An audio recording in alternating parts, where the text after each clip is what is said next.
Good afternoon, and welcome to the second public hearing of the Charter Review Commission. I would like to thank the Columbus residents who have attended our meetings and submitted comments online and have been following this process. We believe the final recommendations of this commission will be stronger because of the public's input. Before we move to a review of the bylaws, are there any welcoming or opening remarks from any of the other commission members? Okay. Thank you. As a reminder, anyone wishing to speak before the commission today must submit their speaker slips before 5:30 p.m. Now I'll move on to a review of the commission's bylaws. The goal is to hear from every member of the public in a fair and orderly process. The bylaws previously approved by this commission provide that a person wishing to offer public comment must submit a speaker slip on the day of the hearing, no later than the time established by the time period provided in the public notice for said meeting. As I've already mentioned, that time is 5:30 and it will be honored. The slip must list the person's name, address, organization presented, and the subject to be addressed. Public comments must adhere to the requirements of Columbus City Code 111-12, Section 4, which provides that speakers' subject matter will not contain obscenity, defamation, or slander, nor shall speakers conduct themselves in violation of the disorderly conduct or disturbing lawful meeting provisions of the Columbus City Code. Public comments shall be limited to 3 minutes unless waived by the co-chair presiding over the meeting. And lastly, interested persons are requested but not required to provide the secretary 6 copies of their comments along with any supporting or supplemental information prior to speaking. With that, I would ask staff to confirm whether we have received any speaker slips for this evening. At this time, we have not received any speaker slips.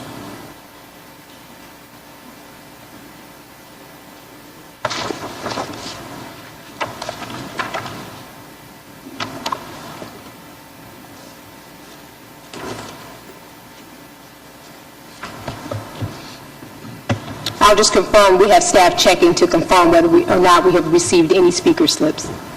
Yeah, I apologize, Chair Moore. We do actually have a speaker slip, and we're getting that now from the Welcome Center, but you could certainly bring up the speaker if you'd like to while we retrieve that.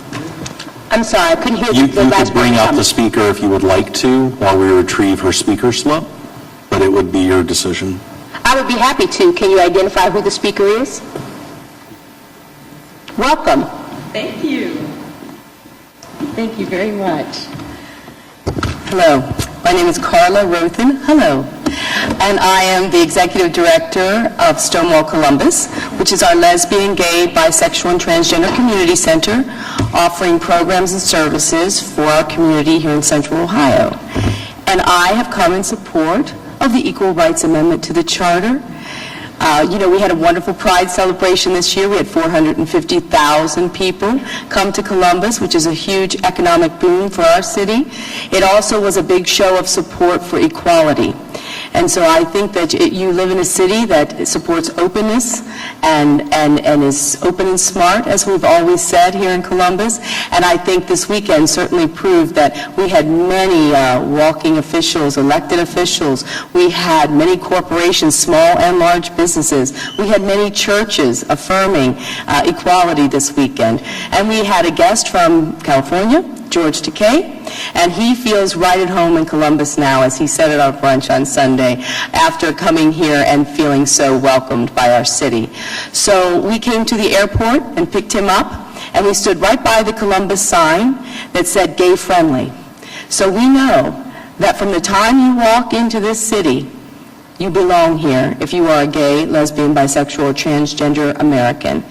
And I think that looking at our charter and really reviewing it, making sure it's modern, making sure it fits the times, and also making sure that it fits the spirit and the spirit of our great city, I think is a very important thing to do. So I just wanted to come out and support that. And I wanted to support you looking at the language and enumerating in the actual amendment. We find out when we enumerate It's a very important thing because when you spell out why you cannot discriminate and who you cannot discriminate against, it cuts down on hate and it ends discrimination. So we find that. The studies have shown it over and over again in our schools as anti-bullying enumerations are occurring all over our policies in our schools. The same with our city government paperwork too. So I really appreciate you reviewing that, looking at it, and I'm just here to support that, answer any questions you might have for me about our community. So, thank On you. behalf of the commission, I'd like to thank you for coming and expressing your support of the work of the commission and the proposed changes in the language. Now I'd like to ask any of the commissioners if they have any questions of our speaker. Well, hello again, Carla. But I think that Equal Rights Amendment, I believe we already unanimously agreed that that would be one of the recommendations. Is that correct?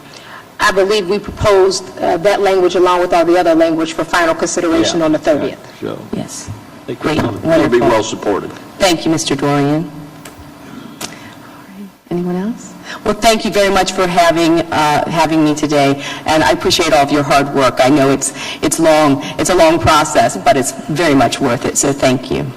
Thank you very much. And staff, can you confirm, are there any other speakers?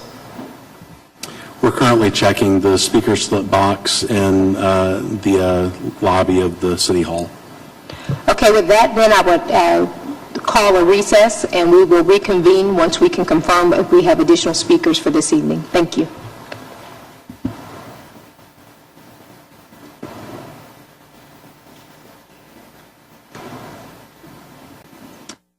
We are going to reconvene the public meeting.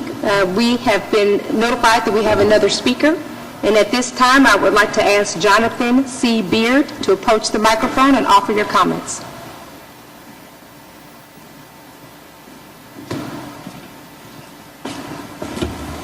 Good evening.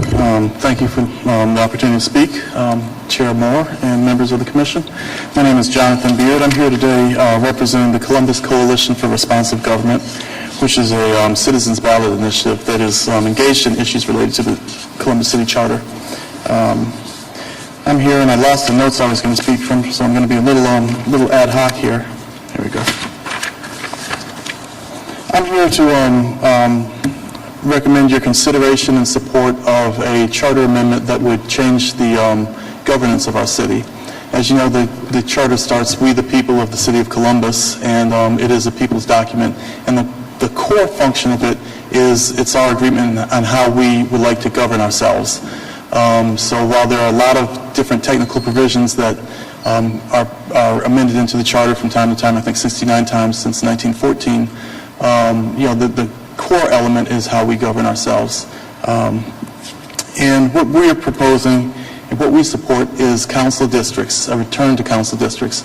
Back in 1914, when the charter was initially amended or was initially enacted under home rule legislation, there were 19 members of council, I believe, and 16 from districts and 3 at large. We'd like to go back to our roots, as most of the big cities in America are. Of the 50 largest cities in America, Columbus is the only one remaining whose residents have not voted in support of council districts. The average city council of the top 50 cities in America has 2 members at large and 11 members elected from the districts in which they reside. And we think Columbus should join that trend towards good government, or that ideal of good government, which is representation, proportionate representation. As you likely know through your research, I saw it in some of your background materials, this is an issue that's come up periodically since the early 1900s. Again, there's a lot of momentum in the mid-century, 1957, 58, I think. Mayor Sensenbrenner was in support, and the Democratic Council put an initiative on the ballot that failed. It came up again periodically. Again, in 1975, Jim Roseman was running for mayor, and he sponsored an initiative to have a 13-member council with a majority from districts. That failed at the polls, just as he lost to Tom Moody in that same election. It's been a part of Charter Review Commission recommendations periodically since then. I believe in 1991 or 1993, there was a recommendation to further study the issue. The motive for since the late 50s into the early 90s, a lot of the motivation was for minority representation on council. That's not really the issue that we are concerned about today. Our issue is effective representation of the citizenry, regardless of race, creed, or culture. So we are in strong support of council districts. Our specific proposal, which we have out on the streets right now for signatures, is for an 11-member council, 7 members from districts, 4 members elected at large. We believe that's a good balance. That's something that Maury Portman, who was the longest-serving city council member, I believe, in the city's history, was a strong proponent of. He thought it should be a mix of districts and at large. We agree. We think that offers the best of both forms of governance. And obviously, it's not your decision, it's not council's decision, it's the people's decisions. But if you and council agree to put it on the ballot, it makes our decision, our access to that, making that decision a lot easier than the petition wrote. I'd be happy to answer any questions you have. I know I've submitted materials online. I didn't see them posted on the website. I did see council's letter in opposition to our proposal from last year on the website. And I'd just say, that's, again, council's opinion, but this is a people's decision, and if you can facilitate that and make a recommendation for this to go down the ballot, which hopefully council would support, let's let the people vote on how we want to be governed. Thank you very much. Well, Mr. Beard, thank you very much for your comments. I will tell you that the commission received a copy of your comments that were submitted online, and I want to ask staff to confirm, have those been put online so that people could have access to Mr. Beard's previously submitted comments? No, we have not placed any of the public comments online. Okay. Thank you. Just wanted to confirm that none of them have been put on. Either all of them or none of them, I just couldn't remember. Are there any questions for Mr. Beard from any of the commissioners? Commissioner Curtin? Thank you, Madam Chair. Thank you, Mr. Beard, for your presentation. Should the city go from a 7-member at-large council to 7 members by ward and 4 at-large, as your proposal envisions, what would your group see as the effective difference in terms of the daily administration of city government, in terms of how city government services are delivered? I mean, what would your expectation be in terms of how the efficiency, how the delivery of services would be materially improved? I think in issues large and small, we would see a difference. In a big picture, I think as citizens, the most important thing we can ask of our government and our electoral process is that it's fair and competitive. We think having districts will allow more candidates to compete for seats, which then improves the quality of our representation. That candidates who are in a competitive election rather than a citywide election that's hard for a non-incumbent to win will work harder in their districts. So that's kind of a macro issue. I think when you look at the last 2 levies that have failed by such big margins, that indicates to us what we see at a daily level in the neighborhoods, which is our leaders are so far disconnected from our interests and our goals and our desires that we're feeling assaulted in many instances by policy rather than supported by policy. So I think if you look things happening on the Near East Side, which are generating a lot of controversy and protest, to be able to have people that we believe and trust are representing us, when they're downtown to represent us, would build confidence in our legislature and confidence in our governing system. Thank you. Any additional questions for our speaker? Seeing none, I want to thank you again for coming in to offer your comments. Thank you very much.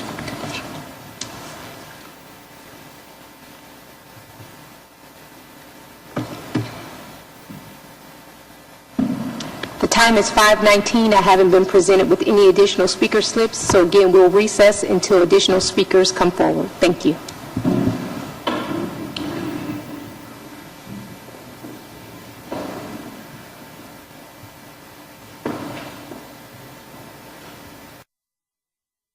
My mic wasn't on. Thank you for your patience. The staff has checked the speaker box, and we don't have any additional speakers for this evening.